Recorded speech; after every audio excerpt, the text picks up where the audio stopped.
जय शनिदेव। आप सभी भक्तों को शनि प्रदोष व्रत की हार्दिक शुभकामनाएं। आज के इस वीडियो में आप सभी सुनिए शनि प्रदोष की व्रत कथा। हिंदू धर्म में प्रदोष व्रत को अत्यधिक महत्वपूर्ण माना गया है। शिव पुराण में इस व्रत की महिमा का विस्तार से वर्णन किया गया है। यह व्रत हर मास की त्रयोदशी तिथि को रखा जाता है, जो महीने में 2 बार पड़ता है। इस दिन भगवान शिव की पूजा और व्रत का विशेष महत्व है। धार्मिक मान्यताओं के अनुसार जो व्यक्ति इस व्रत का पालन करता है उसे भगवान शिव की कृपा प्राप्त होती है और जीवन में सुख समृद्धि का वास होता है। इस व्रत को करने से सभी कष्टों का अंत होता है। इस दिन कुछ विशेष उपाय को करने से आप आर्थिक समस्या से भी छुटकारा पा सकते हैं। आपको बता दूं कि इस साल प्रदोष व्रत 11 जनवरी 2025 को पड़ रही है। यह व्रत शनिवार को है, इसलिए इसे शनि प्रदोष व्रत कहा जाएगा। यह तिथि 11 जनवरी को सुबह 8:21 शुरू होकर 12 जनवरी को सुबह 6:33 समाप्त होगी। उदया तिथि के आधार पर शनि प्रदोष व्रत 11 जनवरी को रखा जाएगा। भक्तों, आप जानिए शनि प्रदोष व्रत पर किए जाने वाले उपाय के बारे में। इस दिन शिवलिंग पर गंगा जल, दूध और शहद से अभिषेक करें। भगवान शिव को बेल पत्र और धतूरा अत्यंत प्रिय है, इसलिए इन्हें शिवलिंग पर चढ़ाए। यह उपाय शनि दोष से राहत पाने में सहायक होता है। दूसरा उपाय, शिवलिंग पर केसर चढ़ाने से घर की दरिद्रता समाप्त होती है और परिवार में सुख समृद्धि का वास होता है। शनि प्रदोष के दिन काले तिल और सरसों के तेल का दान करें। यह उपाय दुर्भाग्य को सौभाग्य में बदलने और शनि देव की कृपा पाने के लिए बेहद प्रभावी माना गया है। आज के दिन गरीबों को भोजन, वस्त्र या धन का दान करें। ऐसा करने से जीवन में सुख, शांति और सौभाग्य का संचार होता है। शिवलिंग पर गंगा जल और चावल अर्पित करें। ऐसा करने से कर्ज से मुक्ति मिलती है और धन प्राप्ति के योग बनते हैं। साथ ही शनि प्रदोष व्रत के दिन भगवान शिव का श्रद्धा और भक्ति भाव से पूजन करें। ऐसा करने से व्यापार और कारोबार में वृद्धि होती है। शनि देव को नीला रंग अत्यंत प्रिय है। इस दिन नीले रंग के वस्त्र धारण करें और नीले रंग के फूल अर्पित करें। इससे शनिदेव प्रसन्न होते हैं और शुभ फल प्रदान करते हैं। शनि प्रदोष व्रत शनि दोष और जीवन के कष्टों को भी दूर करने का अद्भुत अवसर है। इस दिन किए गए पूजन, व्रत और दान से व्यक्ति को जीवन में सकारात्मक बदलाव और शुभ फल प्राप्त होते हैं। तो आइए प्यारे भक्तों, बड़े ही श्रद्धा और प्रसन्नचित मन से इस पावन कथा का रसपान करते हैं। प्रेम से बोलिए हर हर महादेव, माता पार्वती की जय। जय शनिदेव। एक नगर सेठ थे। सेठ जी के घर में हर प्रकार की सुख सुविधाएं थी, लेकिन संतान नहीं होने के कारण सेठ और सेठानी हमेशा दुखी रहते थे। काफी सोच विचार करके सेठ जी ने अपना काम नौकरों को सौंप दिया और खुद सेठानी के साथ तीर्थ यात्रा पर निकल पड़े। अपने नगर से बाहर निकलने पर उन्हें एक साधु मिले जो ध्यान मग्न बैठे थे। सेठ जी ने सोचा क्यों न साधु से आशीर्वाद लेकर आगे की यात्रा की जाए। सेठ और सेठानी साधु के निकट बैठ गए। साधु ने जब आंखें खोली तो उन्हें ज्ञात हुआ कि सेठ और सेठानी काफी समय से आशीर्वाद की प्रतीक्षा में बैठे हैं। साधु ने सेठ और सेठानी से कहा कि मैं तुम्हारा दुख जानता हूँ। तुम शनि प्रदोष व्रत करो, इससे तुम्हें संतान सुख प्राप्त होगा। साधु ने सेठ सेठानी को प्रदोष व्रत की विधि भी बताई और शंकर भगवान की निम्न वंदना बताई। हे रुद्र देव शिव नमस्कार, शिव शंकर जगगुरु नमस्कार, हे नीलकंठ सूर्य नमस्कार, शशि मौली चंद्र सुख नमस्कार, हे उमाकांत सुधी नमस्कार। उग्रत्व रूप मन नमस्कार। ईशान ईश प्रभु नमस्कार। विश्वेश्वर प्रभु शिव नमस्कार। दोनों साधु से आशीर्वाद लेकर तीर्थ यात्रा के लिए आगे चल पड़े। तीर्थ यात्रा से लौटने के बाद सेठ और सेठानी ने मिलकर शनि प्रदोष व्रत किया, जिसके प्रभाव से उनके घर एक सुंदर पुत्र का जन्म हुआ और खुशियों से उनका जीवन भर गया। प्रेम से बोलिए उमापति शंकर भगवान की जय, शनि महाराज की जय। पार्वती जब भी अपने पति शिव के साथ दूसरे देवताओं के निवास स्थान पर जाती और वहां उनके सजे धजे सुंदर भवनों को देखती तो उन्हें बड़ी हीनता का बोध होता। वो यह महसूस करती कि हमसे छोटे छोटे देवताओं के पास भी बड़े बड़े भव्य भवन हैं, लेकिन हमारे पास कुछ भी नहीं। कहने को मैं आदिदेव शिव की पत्नी हूँ, लेकिन रहने के लिए मिली है कैलाश पर्वत की कंदराएं और पहनने के लिए वल्कल। किसी उचित आवास के अभाव में मैं अन्य सुख सुविधाओं का भी उपभोग नहीं कर सकती।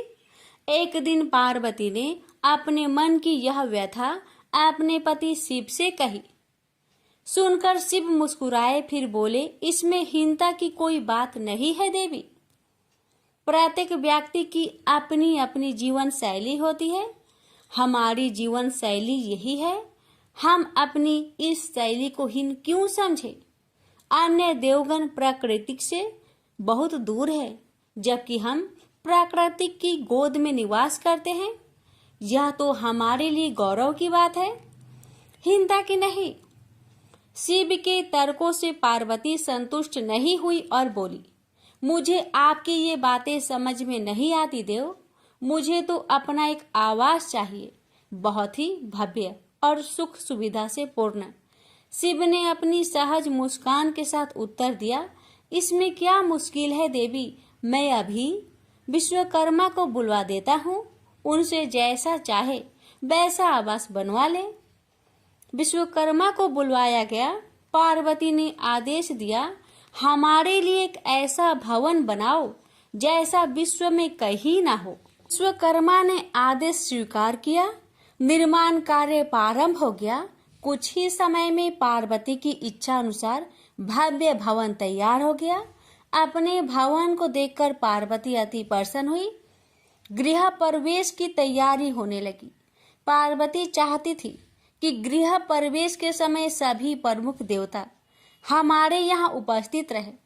शिव ने अपनी सहमति दे दी। सभी प्रमुख देवी देवताओं को आमंत्रण भेजा गया।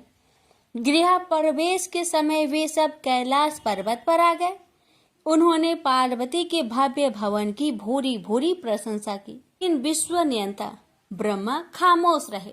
जब सब देवी देवता जाने लगे तो पार्वती ने ब्रह्मा जी से पूछा, देव क्या आपको यह आवास पसंद नहीं आया?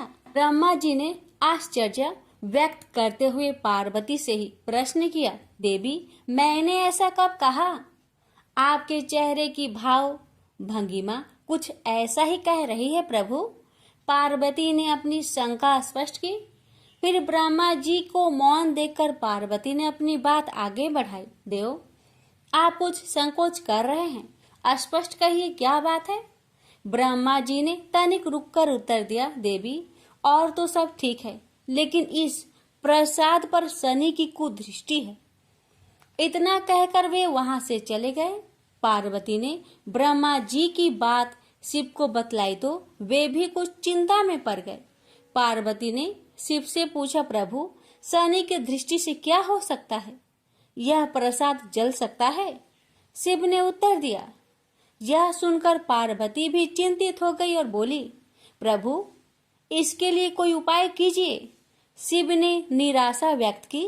शनि की दृष्टि को हटाना सरल नहीं है देवी। शिव का उत्तर सुनकर पार्वती आवेश में आ गई और बोली, सरल क्यों नहीं है? आप अभी शनि लोक जाइए और शनि से कहिए कि वह हमारे प्रसाद पर से अपनी कुदृष्टि हटा ले। यदि वह मान जाए तो आप तत्काल उसे वरदान दे दीजिएगा और यदि ना माने तो आप अपना डमरू जोर से बजा दीजिएगा, मैं स्वयं अपने प्रसाद को आग लगा दूंगी। यदि प्रसाद को जलना ही है तो यह मेरे ही हाथों से जलेगा, शनि की कुदृष्टि से नहीं। इसके बाद मैं शनि को श्राप दूंगी। पार्वती की इच्छा अनुसार शिव शनि लोग गए। वहां शनि देव ने उनकी अभ्यर्थना की और आदर के साथ आसन पर बैठाया। आसन ग्रहण करने के बाद शिव ने अपने आने की प्रयोजन बताया। देवी पार्वती ने जो प्रसाद बनवाया है उस पर तुम्हारी कुदृष्टि है, अतः वे चाहती हैं कि तुम उधर से अपनी कुदृष्टि हटा लो। शनि देव ने करवध होकर निवेदन किया, आप निश्चिंत रहे देव, माता पार्वती के प्रसाद पर कुदृष्टि डालने का मैं दुस्साहस कर ही नहीं सकता। शनि से अवशासन पाकर शिव प्रसन्न हो गए और बोले, शनि मैं तुमसे प्रसन्न हूँ, तुम जो चाहे वर मांग सकते हो। शनि ने विनम्र भाव से कहा, प्रभु आपका दिया हुआ सब कुछ मेरे पास है, क्या मांगू? हाँ, एक इच्छा अवश्य है, वह है आपका तांडव नृत्य देखने की। बहुत दिन हो गए उसे देखे हुए, आपका नृत्य देखला सके तो कृपा होगी। शनि का यह अनुरोध शिव को अच्छा लगा। उन्होंने तत्काल अपना डमरू उठा लिया और लगे नृत्य करने। भोले भंडारी ये भी भूल गए कि माता पार्वती ने डमरू की आवाज सुनकर अपने नव निर्मित प्रसाद को जला देने की बात कही थी। बस डमरू बजा बजा कर वे नृत्य करते रहे। उधर पार्वती ने जब कैलाश पर डमरू की ध्वनि सुनी तो उन्होंने सोचा कि शनि ने अपनी कुदृष्टि हटाना अस्वीकार कर दिया है, अतः वे बहुत दुखी हुई। उन्हें लगा कि यदि मैं तत्काल अपने नव निर्मित आवास को आग लगा दूंगी तो वह शनि की कुदृष्टि से बच जाएगा, अतः उन्होंने स्वयं ही अपने प्रसाद में आग लगा दी।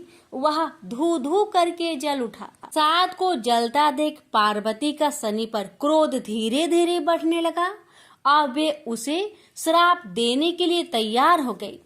लेकिन उसी समय भगवान शिव वहां पहुंच गए। उन्होंने वहां प्रसाद को जलते देखा तो वे आश्चर्यचकित रह गए। उनकी समझ में ही नहीं आया कि यह कैसे हो गया। फिर अचानक उन्हें सब कुछ स्मरण हो आया। अपनी भूल का उन्हें एहसास हुआ। उन्होंने पार्वती जी को सब कुछ कह सुनाया। सच्चाई जानकर पार्वती को भी अपने जल्दबाजी पर दुख हुआ।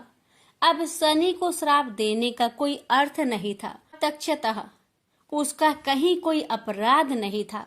फिर भी पार्वती और शिव को यह लग रहा था कि यह सब हुआ शनि की कुदृष्टि से ही। लेकिन स्थिति को देखते हुए वे उसे दोषी नहीं ठहरा सकते थे। प्रेम से बोलिए हर हर महादेव, शनि महाराज की जय हो। एक समय स्वर्ग लोक में सबसे बड़ा कौन के प्रश्न पर 9 ग्रहों में वाद विवाद हो गया। विवाद इतना बढ़ा कि परस्पर भयंकर युद्ध की स्थिति बन गई। निर्णय के लिए सभी देवता देवराज इंद्र के पास पहुंचे और बोले, हे देवराज, आपको निर्णय करना होगा कि हम में से सबसे बड़ा कौन है। देवताओं का प्रश्न सुनकर देवराज इंद्र उलझन में पड़ गए। इंद्र बोले, मैं इस प्रश्न का उत्तर देने में असमर्थ हूं। हम सभी पृथ्वी लोक में उज्जैनी नगरी में राजा विक्रमादित्य के पास चलते हैं। देवराज इंद्र सहित सभी ग्रह देवता उज्जैनी नगरी पहुंचे। महल में पहुंचकर जब देवताओं ने उनसे अपना प्रश्न पूछा तो राजा विक्रमादित्य भी कुछ देर के लिए परेशान हो उठे, क्योंकि सभी देवता अपनी अपनी शक्तियों के कारण महान थे। किसी को भी छोटा या बड़ा कह देने से उनके क्रोध के प्रकोप से भयंकर हानि पहुंच सकती थी। अचानक राजा विक्रमादित्य को एक उपाय सूझा और उन्होंने विभिन्न धातुओं स्वर्ण, रजत, चांदी, कांसा, ताम्र यानी तांबा, शीशा, रांगा, जस्ता, अबरक व लोहे के 9 आसन बनवाए। धातुओं के गुणों के अनुसार सभी आसनों को एक दूसरे के पीछे रखवाकर उन्होंने देवताओं को अपने अपने सिंहासन पर बैठने के लिए कहा। देवताओं के बैठने के बाद राजा विक्रमादित्य ने कहा, आपका निर्णय तो स्वयं हो गया। जो सबसे पहले सिंहासन पर विराजमान है वही सबसे बड़ा है। राजा विक्रमादित्य के निर्णय को सुनकर शनि देवता ने सबसे पीछे आसन पर बैठने के कारण अपने को छोटा जानकर क्रोधित होकर कहा, राजा विक्रमादित्य, तुमने मुझे सबसे पीछे बैठाकर मेरा अपमान किया है। तुम मेरी शक्तियों से परिचित नहीं हो, मैं तुम्हारा सर्वनाश कर दूंगा। शनि ने कहा, सूर्य एक राशि पर 1 महीने, चंद्रमा 2.25 दिन, मंगल 1.5 महीने, बुध और शुक्र 1 महीने, बृहस्पति 13 महीने रहते हैं, लेकिन मैं किसी राशि पर 7.5 वर्ष 7.5 तक रहता हूँ। बड़े बड़े देवताओं को मैंने अपने प्रकोप से पीड़ित किया है। राम को 7.5 के कारण ही वन में जाकर रहना पड़ा और रावण को 7.5 के कारण ही युद्ध में मृत्यु का शिकार बनना पड़ा। राजा, तू भी मेरे प्रकोप से नहीं बच सकेगा। इसके बाद अन्य ग्रहों के देवता तो प्रसन्नता के साथ चले गए, परंतु शनिदेव बड़े क्रोध के साथ वहां से विदा हुए। राजा विक्रमादित्य पहले की तरह ही न्याय करते रहे। अन्य राज्यों में सभी स्त्री पुरुष बहुत आनंद से जीवन यापन कर रहे थे। कुछ दिन ऐसे ही बीत गए। उधर शनि देवता अपने अपमान को भूले नहीं थे। विक्रम आदित्य से बदला लेने के लिए एक दिन शनिदेव ने घोड़े के व्यापारी का रूप धारण किया और बहुत से घोड़े के साथ उज्जैनी नगरी पहुंचे। राजा विक्रमादित्य ने राज्य में किसी घोड़े के व्यापारी की आने के समाचार सुना तो अपने अश्वपाल को कुछ घोड़े खरीदने के लिए भेजा। घोड़े बहुत कीमती थे। अश्वपाल ने जब वापस लौटकर इस संबंध में बताया तो राजा विक्रम आदित्य ने स्वयं आकर एक सुंदर व शक्तिशाली घोड़े को पसंद किया। घोड़े की चाल देखने के लिए राजा उस घोड़े पर सवार हुए तो वह घोड़ा बिजली की गति से दौड़ पड़ा। तेजी से दौड़ता घोड़ा राजा को दूर एक जंगल में ले गया और फिर राजा को वहां गिराकर जंगल में कहीं गायब हो गया। राजा अपने नगर को लौटने के लिए जंगल में भटकने लगा, लेकिन उन्हें लौटने का कोई रास्ता नहीं मिला। राजा को भूख प्यास लगाई। बहुत घूमने पर उसे एक चरवाहा मिला। राजा ने उससे पानी मांगा। पानी पीकर राजा ने उस चरवाहे को अपनी अंगूठी दे दी। फिर उससे रास्ता पूछकर वह जंगल से निकलकर पास के नगर में पहुंचा। राजा ने एक सेठ की दुकान पर बैठकर कुछ देर आराम किया। उस सेठ ने राजा से बातचीत की तो राजा ने उसे बताया कि मैं उज्जैनी नगरी से आया हूँ। राजा के कुछ देर दुकान पर बैठने से सेठ जी की बहुत बिक्री हुई। सेठ ने राजा को बहुत भाग्यवान समझा और खुश होकर उसे अपने घर भोजन के लिए ले गया। सेठ के घर में सोने का एक हार खूंटी पर लटका हुआ था। राजा को उस कमरे में छोड़कर सेठ कुछ देर के लिए बाहर गया। तभी एक आश्चर्यजनक घटना घटी। राजा के देखते देखते सोने के उस हार को खूंटी निकल गई। सेठ ने कमरे में लौटकर हार को गायब देखा तो चोरी का संदेह राजा पर ही किया, क्योंकि उस कमरे में राजा ही अकेला बैठा था। सेठ ने अपने नौकरों से कहा कि इस परदेशी को रस्सियों से बांधकर नगर के राजा के पास ले चलो। राजा ने विक्रमादित्य से हार के बारे में पूछा तो उसने बताया कि उसके देखते ही देखते खूंटी ने हार को निगल लिया था। इस पर राजा ने क्रोधित होकर चोरी करने के अपराध में विक्रमादित्य के हाथ पांव कटवाने का आदेश दे दिया। राजा विक्रमादित्य के हाथ पांव काटकर उसे नगर के सड़क पर छोड़ दिया गया।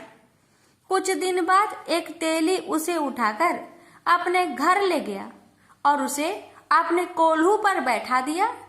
राजा आवाज देकर बैलों को हाँकता रहता। इस तरह तेली का बैल चलता रहा और राजा को भोजन मिलता रहा। शनि के प्रकोप की 7.5 पूरी होने पर वर्षा ऋतु आरंभ हुई।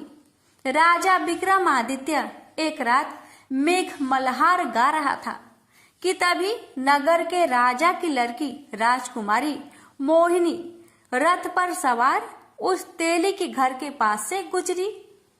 उसने मेघ मल्हार सुना तो उसे बहुत अच्छा लगा और दासी को भेजकर गाने वाले को बुला लाने को कहा।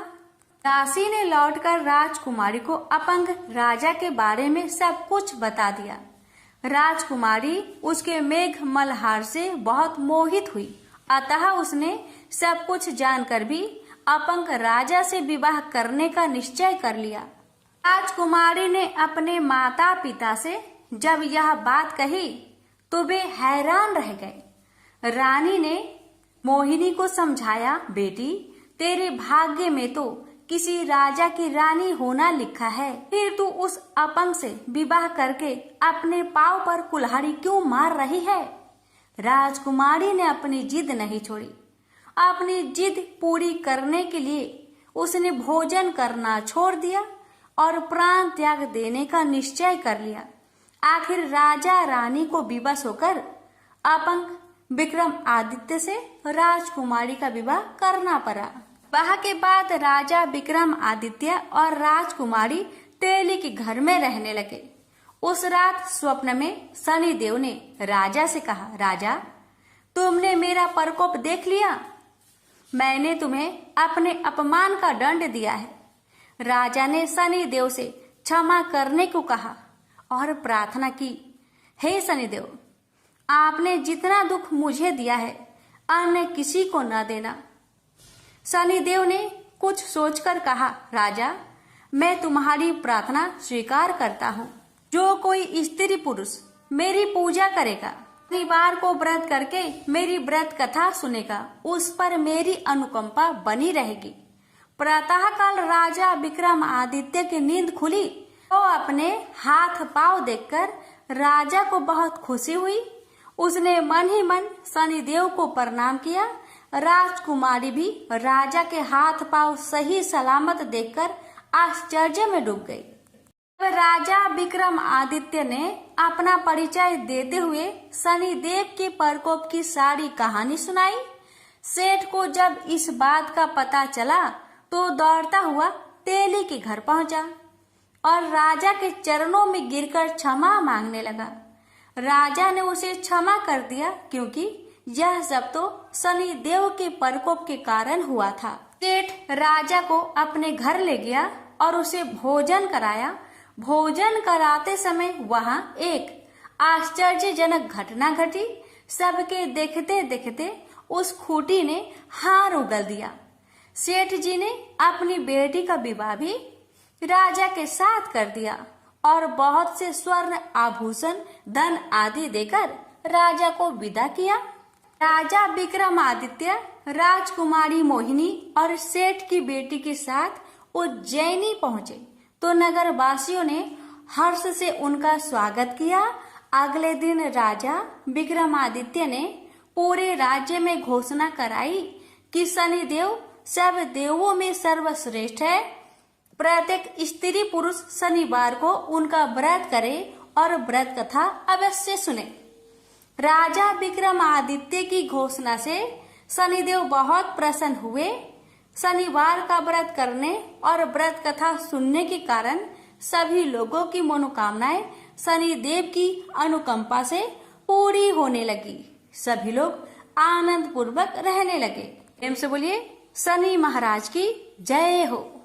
एक ब्राह्मण को सपने में नीली घोड़ी पर नीली कपड़े पहने एक आदमी दिखाई देता था और कहता है, हे ब्राह्मण देवता, मैं तेरे लगूंगा। ब्राह्मण घबरा कर उठ गया। अगले दिन यही सपना उसे फिर आता है। यह सपना उसे रोज आने लगा। वह परेशान हो गया और चिंता के मारे दुबला होने लगा। उसकी पत्नी ने कारण पूछा तो उसने सपने के बारे में बताया। ब्राह्मणी बोली, वे अवश्य ही शनि महाराज होंगे। अब की बार दिखे तो कहना लग जाओ, पर सवा पहर से ज्यादा मत लगना। उस दिन सपने आने पर ब्राह्मण ने कहा, लग जाओ, पर कितने समय के लिए लगोगे? शनि जी बोले, 7.5 वर्ष का लगूंगा। ब्राह्मण ने कहा, क्षमा करे शनि जी, इतना भारी तो मुझसे झेला नहीं जाएगा। तब शनि जी बोले, तो 5 वर्ष का लग जाऊंगा। ब्राह्मण बोला, यह भी मेरे लिए ज्यादा है। शनि जी बोले, 2.5 साल का लग जाऊं। ब्राह्मण ने मना किया तो शनि जी कहने लगे, सवा पहर का तो लगूंगा ही, इतना तो कोढ़ी कलंगी भिखारी के भी लग जाता हूँ। तब ब्राह्मण ने कहा, ठीक है। ब्राह्मण को सवा पहर की शनि की दशा लग गई। ब्राह्मण ने नींद से जागकर ब्राह्मण से कहा, मेरे सवा पहर शनि की दशा लग गई है, इसलिए मैं जंगल में जाकर यह समय बिताऊंगा। मेरे लिए खाने पीने का सामान बांध दे। मेरे पीछे से किसी से लड़ाई झगड़ा ना हो, इसका ध्यान रखना। ज्यादातर घर में ही रहना। बच्चों का भी ध्यान रखना। इस सवा पहर के समय में कोई गाली भी दे तो चुपचाप सुन लेना, बहस मत करना। यह सब समझाकर ब्राह्मण जंगल में चला गया। जंगल में ब्राह्मण एक पीपल के पेड़ के नीचे बैठ गया और हनुमान जी का पाठ करने लगा। 1 पहर बीत गया। ब्राह्मण ने सोचा, बाकी बचा समय रास्ते में बीत जाएगा, इसलिए वहां से चल दिया। रास्ते में एक बाड़ी में मतीरे लगे देखे। माली से एक मतीरा खरीदा, पोटली में बांधा और आगे बढ़ा। आगे एक आदमी मिला जो असल में शनिदेव थे। ब्राह्मण से पूछा, पोटली में क्या है? उसने कहा, मतीरा है। शनिदेव बोले, दिखाओ। ब्राह्मण ने पोटली खोली। उसमें राजकुमार का कटा हुआ खून से लथपथ सिर दिखा। शनिदेव ब्राह्मण को राजा के पास ले गए और कहा कि इस ब्राह्मण ने राजकुमार की हत्या कर दी है। इसके पास पोटली में राजकुमार का सिर है। राजा ने कहा, मैं यह नहीं देख सकता, इस ब्राह्मण को सूली पर चढ़ा दो। राजा के यहाँ हाहाकार मच गया। ब्राह्मण को सूली पर चढ़ाने से पहले पूछा गया कि उसकी कोई आखिरी इच्छा हो तो बताए। ब्राह्मण ने सोचा, किसी तरह सवा पहर पूरा करना होगा। उसने कहा, वहाँ रोज बालाजी की कथा सुनता है। मरने से पहले अंतिम बार बालाजी की कथा सुनना चाहता हूँ। ब्राह्मण को कथा सुनाने का प्रबंध किया गया।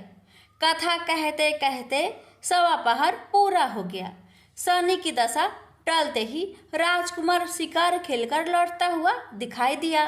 राजकुमार को आता देख राजा बहुत खुश हुआ, लेकिन उसे निर्दोष ब्राह्मण की हत्या का दोष लगने का डर सताने लगा। उसने तुरंत घोड़सवार सैनिकों को ब्राह्मण को आदर सहित ले आने के लिए भेजा। ब्राह्मण राज दरबार में आया तो राजा ने क्षमा मांगी और पोटली दिखाने के लिए कहा। पोटली खोली तो उसमें मतीरा था। राजा ने इन सब के बारे में पूछा तो ब्राह्मण ने बताया, मुझे सवा पहर की शनिचर की दशा लगी थी, इस कारण यह सब तमाशा हुआ। राजा ने पूछा, यह दशा कैसे टलती है? ब्राह्मण बोला, राजा, यह सेठ के लगे तो काला हाथी या काला घोड़ा दान करे, गरीब के लगे तो पीपल की पूजा करे तब बोले, साचा शनिचर कहिए, जाके पाओ सदा ही पढ़िए। शनि की कहानी सुने, तिल का तेल और काला उड़द दान करे, काले कुत्ते को तेल से चुपर कर रोटी खिलाए तो शनिचर की दशा उतर जाती है। राजा ने उसे मदिरा वापस दे दिया।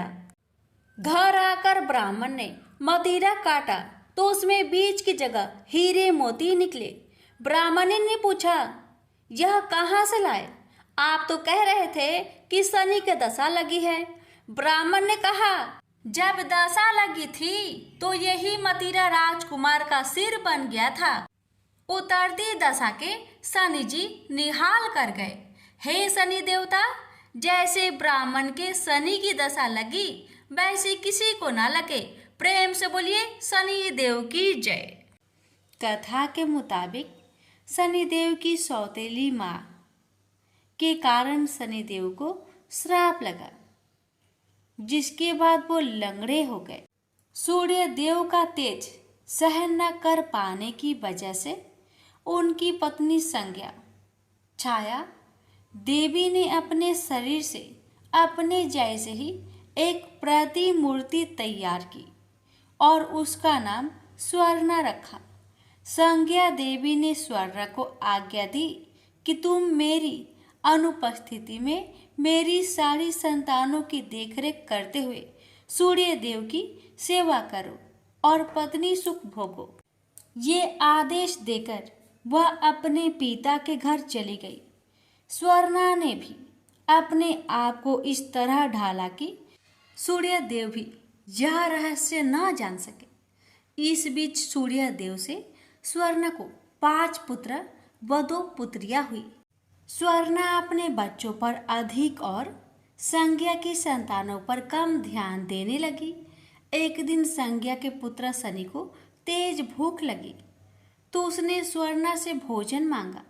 तब स्वर्णा ने कहा, अभी ठहरो, पहले मैं भगवान का भोग लगा लूं और तुम्हारे छोटे भाई बहनों को खाना खिला दूं, फिर तुम्हें भोजन दूंगी।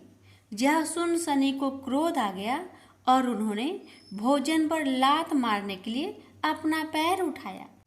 तो स्वर्णा ने शनि को श्राप दे दिया कि तेरा पाँव अभी टूट जाए। माता का श्राप सुनकर शनिदेव डरकर अपने पिता के पास गए और सारा किस्सा कह दिया। सूर्यदेव समझ गए कि कोई भी माता अपने बच्चे को इस तरह का श्राप नहीं दे सकती। तब सूर्यदेव ने क्रोध में आकर पूछा कि बताओ, तुम कौन हो? सूर्य का तेज देखकर स्वर्णा घबरा गई और सारी सच्चाई बता दी।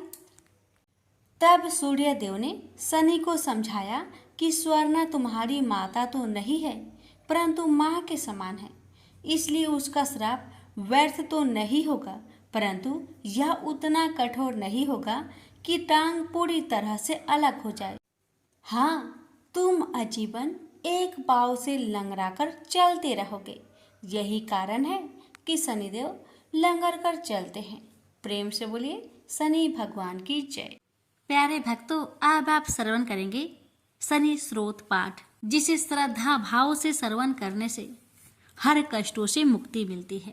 आइए सुनते हैं। प्रेम से बोलिए शनि भगवान की जय। जिनके शरीर का रंग भगवान शंकर के समान कृष्ण तथा नीला है, उन शनिदेव को मेरा नमस्कार है। इस जगत के लिए कालाग्नि एवं कृतांत रूप शनिचर को पुनः पुनः नमस्कार है। जिनका शरीर कंकाल जैसा मांसहीन तथा जिनकी दाढ़ी, मूछ और जटा बढ़ी हुई है, उन शनिदेव को नमस्कार है। जिनके बड़े बड़े नेत्र, पीठ में सटा हुआ पेट तथा भयानक आकार वाले शनिदेव को नमस्कार है। जिनके शरीर दीर्घ है, जिनके रोए बहुत मोटे हैं, जो लंबे चौड़े किंतु जर्जर शरीर वाले हैं, तथा जिनकी दाढ़ी काल रूप है, उन शनिदेव को बार बार नमस्कार है।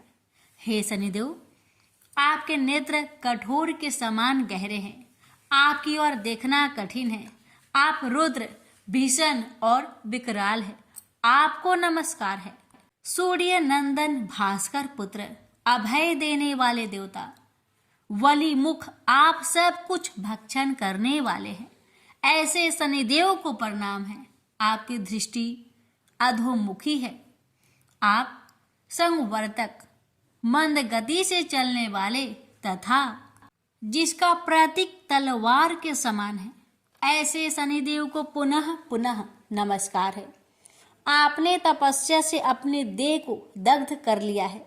आप सदा योग अभ्यास में तत्पर, भूख से आतुर और अतृप्त रहते हैं। आपको सर्वदा सर्वदा नमस्कार है। जिसके नेत्र ही ज्ञान है, कश्यप नंदन सूर्य पुत्र शनिदेव आपको नमस्कार है। आप संतुष्ट होने पर राज्य दे देते हैं और रुष्ट होने पर उसे तत्क्षण छीन लेते हैं। वैसे शनिदेव को नमस्कार। देवता, असुर, मनुष्य, सिद्ध, विद्याधर और नाग ये सब आपकी दृष्टि पड़ने पर समूल नष्ट हो जाते हैं। शनिदेव को प्रणाम। आप मुझ पर प्रसन्न होइए। मैं वर पाने की योग्य हूँ और आपकी शरण में आया हूँ।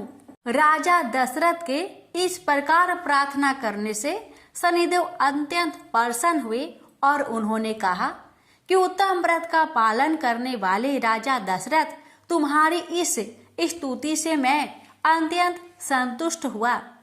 इसलिए हे रघुनंदन, तुम इच्छा अनुसार वर मांगो, मैं अवश्य दूंगा। इस पर राजा दशरथ ने कहा कि हे प्रभु, यदि आप प्रसन्न हैं तो आज से आप देवता, असुर, मनुष्य, पशु, पंछी तथा नाग किसी भी प्राणी को पीड़ा ना दे।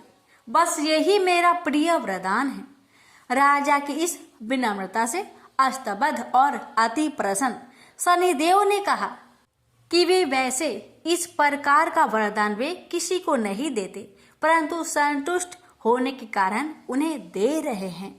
इसके बाद शनिदेव ने वरदान स्वरूप राजा दशरथ को वचन दिया कि इस स्रोत को जो भी मनुष्य, देव अथवा असुर, सिद्ध तथा विद्वान आदि पढ़ेगा या श्रद्धा से सुनेगा, उसे शनि के कारण कोई बाधा नहीं होगी।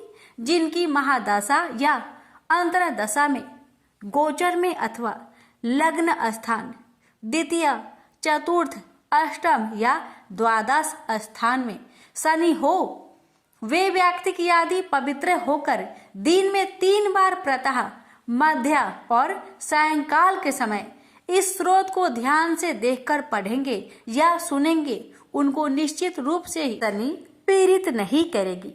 प्रेम से बोलिए शनि भगवान की जय।